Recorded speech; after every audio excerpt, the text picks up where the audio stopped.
y empezamos esta historia con el capitán traidor, Alexandre Villaplane. Fue la etiqueta que se le puso a este capitán en el primer mundial de la historia disputado en Uruguay en 1930. Ya escondía una historia perturbadora, y esta es de Alexandre Villaplane. Fue el capitán de la selección francesa. En el debut ante México lideró a su equipo una victoria por 4-1, convirtiéndose en uno de los primeros capitanes mundialistas de la historia. En ese momento, nadie sospechaba lo que vendría después. Tras retirarse del fútbol, Villaplane se involucró en el mundo del crimen y durante la Segunda Guerra Mundial se convirtió en colaborador activo de la Alemania nazi. Se unió a la Gestapo francesa y llegó a dirigir una brigada responsable de extorsiones, torturas, asesinatos de judíos y miembros de la resistencia.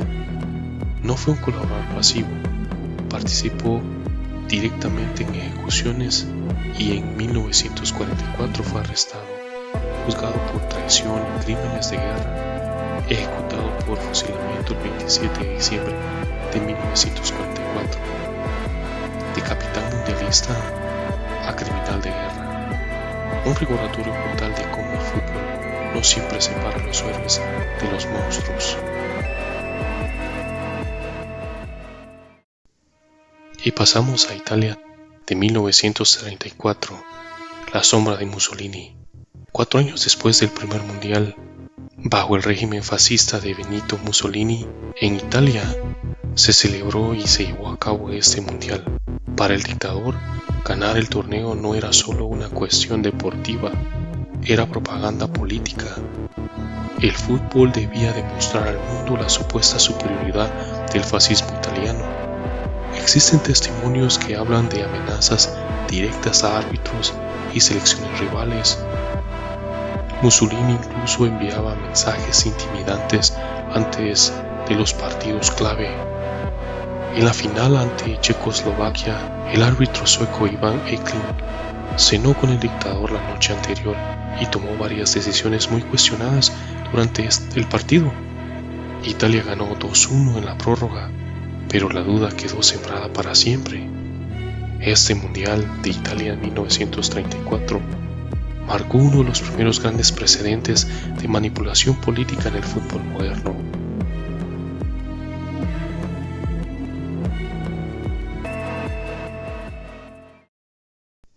En el año de 1938 se llevó a cabo por primera vez en Francia y la desaparición de Austria.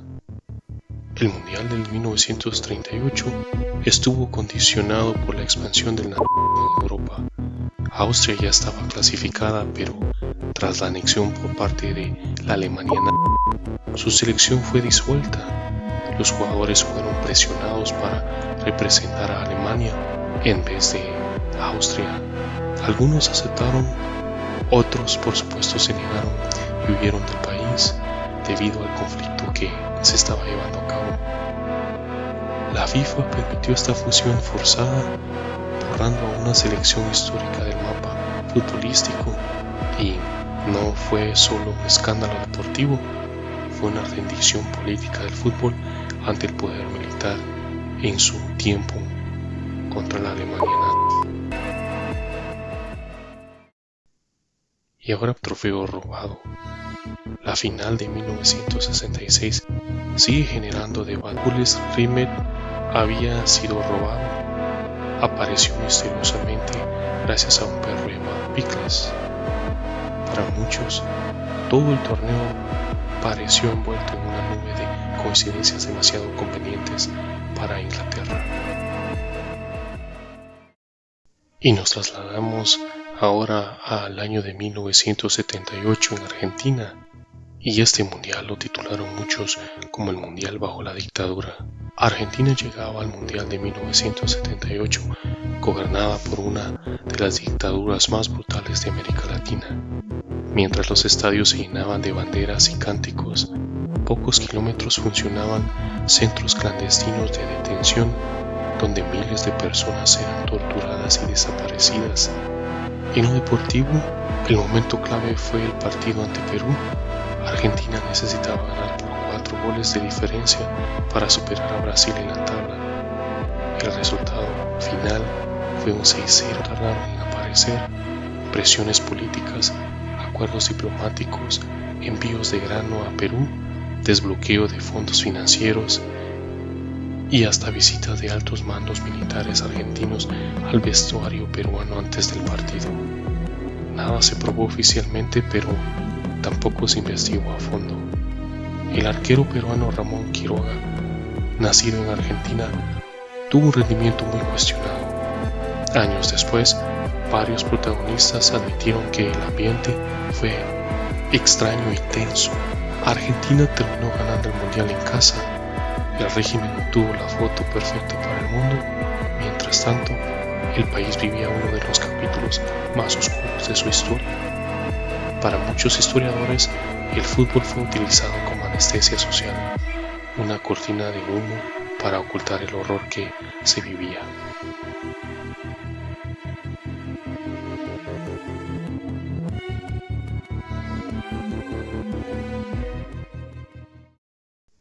Y ahora nos trasladamos al Mundial de España de 1982. Era el 25 de junio de 1982. Un partido se disputó y este partido fue uno de los más bochornosos jamás visto en un mundial. Alemania Occidental y Austria se habían clasificado a ambos y dejaba fuera a Argelia. Y eso fue exactamente lo que ocurrió. Tras el gol alemán en el minuto 10, el partido murió. Ambos equipos dejaron de atacar, se limitaron a tocar el balón sin intención y rompieron cualquier ilusión de competencia. El público indignado respondió con silbidos, gritos y billetes lanzados al campo. Los comentarios llegó a cambiar las reglas del fútbol para siempre y desde entonces los últimos partidos de cada grupo se juegan simultáneamente. Una lección aprendida a partir del cinismo más puro.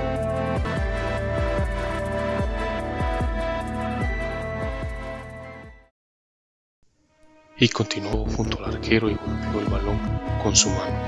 El árbitro no lo vio, el gol subió al marcador. Minutos después, Maradona hizo exactamente lo contrario, el llamado gol del siglo, eludiendo a medio equipo inglés en una jugada perfecta. Genio y trampa en el mismo partido. Años más tarde, Diego confesó que el gol fue con la mano y lo bautizó como la mano de Dios.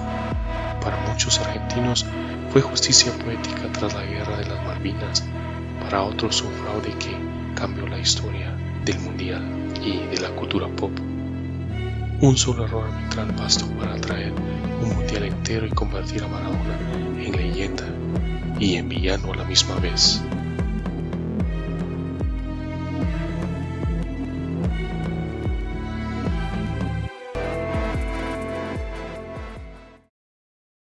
Y continuando en la historia de los mundiales, proseguimos a Italia de 1990, el escándalo del agua bendita.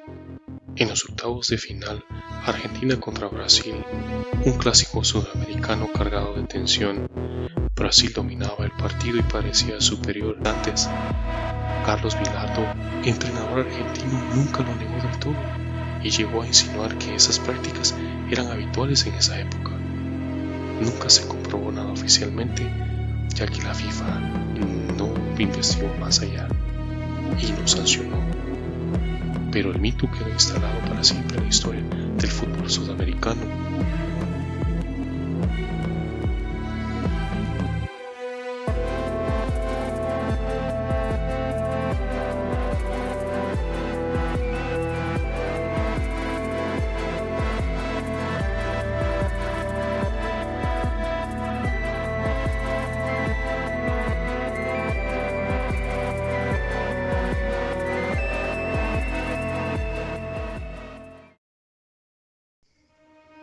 Andrés Escobar.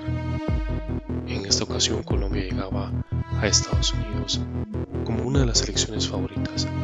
Venía de golear 5-0 a Argentina en las eliminaciones y el país entero soñaba con un título, pero todo de fase de grupos. Días después, el 2 de julio de 1994, Escobar fue asesinado a tiros en Medellín. Según testigos, los asesinos gritaban "gol" cada vez que disparaban. El crimen estuvo relacionado con apuestas ilegales y narcotraficantes que perdieron millones de dólares. Escobar era conocido como el caballero del fútbol. Planeaba casarse y jugar en Europa. Su muerte mostró hasta qué punto el fútbol puede convertirse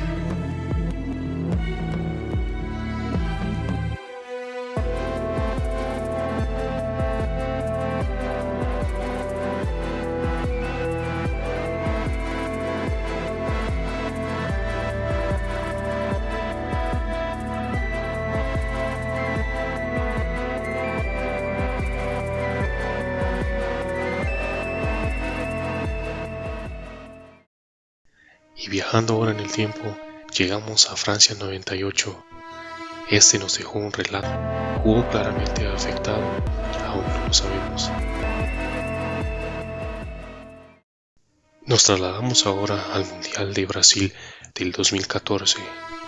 Durante el Mundial de Brasil, un video se volvió viral en las redes sociales. Este simulaba ser un noticiero oficial de Corea del Norte, afirmando que su selección había ganado todo. El video era una parodia creada en Corea del Sur, pero muchos medios internacionales lo tomaron como real. Un ejemplo temprano de fake news que demostró cómo el aislamiento político puede generar realidades paralelas, incluso en un deporte tan popular como el fútbol. Se dice que muchos ciudadanos de Corea del Norte creyeron que Brasil 2014 era el Mundial de Corea.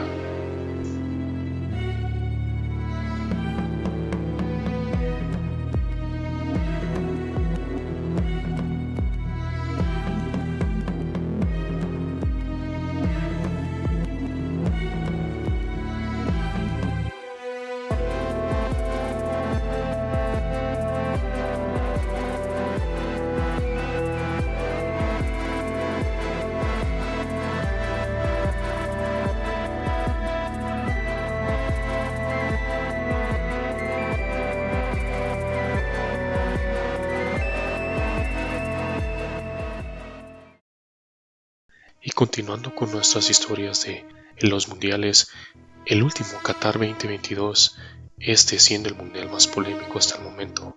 Qatar 2022 fue polémico desde el primer día.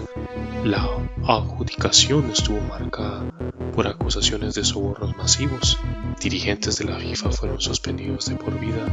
Investigaciones periodísticas revelaron pagos millonarios. A esto se le sumaron denuncias por explotación laboral y la muerte de miles de trabajadores migrantes durante la construcción de dichos estadios. Restricciones de los derechos humanos censurados, prohibiciones y un mundial jugado en invierno completaron el escenario. Para muchos fue el torneo que dejó más dudas éticas en la historia moderna del fútbol, ya que en ninguna otra ocasión futbolística se haya visto semejantes acusaciones. El fútbol es pasión, alegría, identidad y esperanza para millones de personas alrededor del globo. Pero, como todo lo que mueve poder y dinero, también tiene un lado oscuro. Dictaduras que lo usaron como propaganda, dirigentes que lo manipularon por intereses económicos, vidas destruidas por un gol, una decisión arbitral o una apuesta ilegal. Los mundiales no solo cuentan historias de gloria, también cuentan historias de silencio, corrupción y tragedias. La pregunta no es si volverán a ocurrir estos episodios. La pregunta es si esta vez estaremos dispuestos a verlos. ¿Cuál de todas estas historias te impactó más? Déjalo en los comentarios, dale like y suscríbete para más contenido. Nos vemos en el próximo video.